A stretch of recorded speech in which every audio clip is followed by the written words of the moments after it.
చెడు మాట మాట్లాడిందా?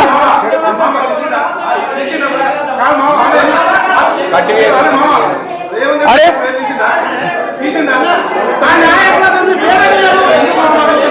నేను మీ నాయకుల పేరు సచిన తీయ కూడా తీయనది మీ నాయకుల పేరు మీకు తెలియదు నా గురించి.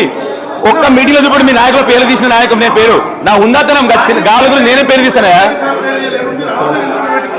చలో ఇదమ్మా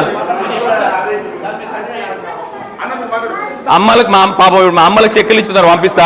ఇక్కడ గొడవ పెట్టుకోనికి వచ్చారు కాబట్టి నేను కూడా మీ టైం వేస్ట్ చేయదలుచుకోలేదమ్మా. వీళ్ళందరూ మనం మంచిగా మాట్లాడడానికి పంపిద్దామని పెట్టుకుంటే ఇక లొల్లి చేస్తా ఉన్నారు. నేను మీకు వెంటనే చెక్కులు ఇచ్చి పంపిస్తా. కానీ మీ అందరికి అర్థమైంది కదా ఇప్పుడు నేను చెప్పిన ముచ్చడంతా. ఎవరిని తిట్టలే ఎవరిని చేయలే, ఒక నాయకుని ఆలోచన గురించి చెప్పిన. ఆ గొప్పతనం ఆ నాయకుని గొప్పతనం వినే ఓపిక మనకు లేకపోతే మనం అందరం కూడా జీవితంలో పైకి రాం. మనం ఎప్పుడైనా మంచిని మంచి అనాలే, చెడుని చెడనాలే.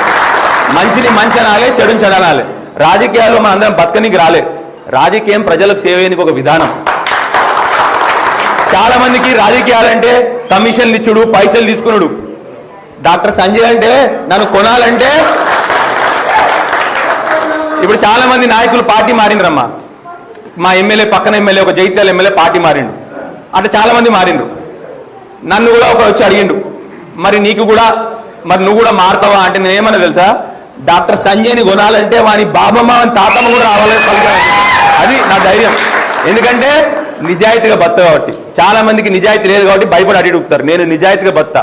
మనిషికి 100 మంది ప్రాణాలు కాపాడినా నేను. మీ అందరు తెలుసుంటుంది డాక్టర్ సంజయ్ అంటే ఎవరు. 1000 మంది ప్రాణాలు కాపాడినా. పిచ్చి రాజకీయాలు చిల్లర రాజకీయాలు నేను ఇప్పుడు చేయను, భవిష్యత్తులో చేయబోను. నాకు కేవలం కావాల్సిందల్లా నేను ఏ రోజు ఆ నాయకుని ఈ నాయకుని తిట్టి బతకా. ఇప్పుడు నా గురించి చెప్పుకుంటా. నేను మంచిగా చెడ్డోనా మీరు నిర్ణయించాలి అంతే. నేను వేరే వాళ్ళని తిట్టుకుంటా, నా భోజనం కలుపుకోను నేను. సో ధైర్యంగా ఉంటా, ఎందుకంటే నిజాయితీగా ఉంటా, ధైర్యంగా ఉంటా. 100కు 100% నాకు కావాల్సిందల్లా కేవలం నా మహిళలు మంచిగా ఉండాలి, నా రైతన్నలు మంచిగా ఉండాలి, నా యువకులు మంచిగా ఉండాలి, మంచిగా బతకాలనేది నాకు కావాల్సింది. జై తెలంగాణ.